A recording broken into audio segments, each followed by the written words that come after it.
Recently একটি বাঙালি বাসায় গিয়েছিলাম। তাদের একটি ছোট সন্তানও ছিল।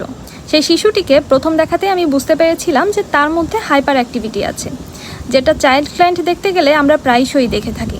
তবে এই বিষয়টা আপনাদের সাথে শেয়ার করার জন্য আমি আজকে ভিডিও অন করিনি।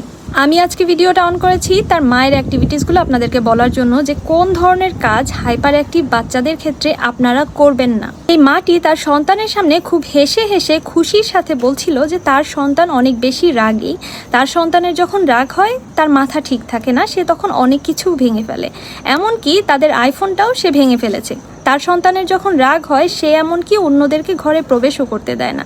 এই ধরনের কথা সে খুব খুশি মনে এনকারেজ করে তার সন্তানকে বলছে। সে তার সন্তানের হাইপার অ্যাক্টিভ বিহেভিয়ারগুলোকে আমাদের সামনে কিভাবে পজিটিভলি রিকগনাইজ করাবে সে সেটাতে খুবই ব্যস্ত ছিল। একটি বাচ্চার সামনে তাকে নিয়ে আপনি যখন এই ধরনের কথা বলবেন সে এগুলোতে আরও এনকারেজ হবে। সে তার সন্তানের হাইপার অ্যাক্টিভ বিহেভিয়ারগুলোকে আমাদের সামনে পজিটিভলি ইন্ট্রোডিউস করানোর জন্য এমন এমন কথা বলছিল। অ্যাজ এ সাইকোলজিস্ট এগুলো শুনে আমার নিজেরই মেজাজটা খারাপ হয়ে যাচ্ছিল যে সে এগুলো কেন বলছে, কারণ তার সন্তান কিন্তু পাশেই ছিল।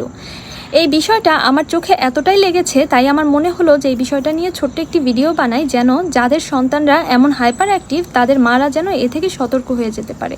আপনাদের সন্তানদের সামনে কখনোই তাদের হাইপার অ্যাক্টিভিটি নিয়ে কথা বলবেন না। এতে পজিটিভলি হোক অর নেগেটিভলি তারা কিন্তু এনকারেজ ফিল করবে এবং এই ধরনের কাজে তারা আরও বেশি মোটিভেটেড হবে। অতএব তাদের সামনে এসব বিষয় নিয়ে কখনোই আলোচনা করতে যাবেন না। ধন্যবাদ।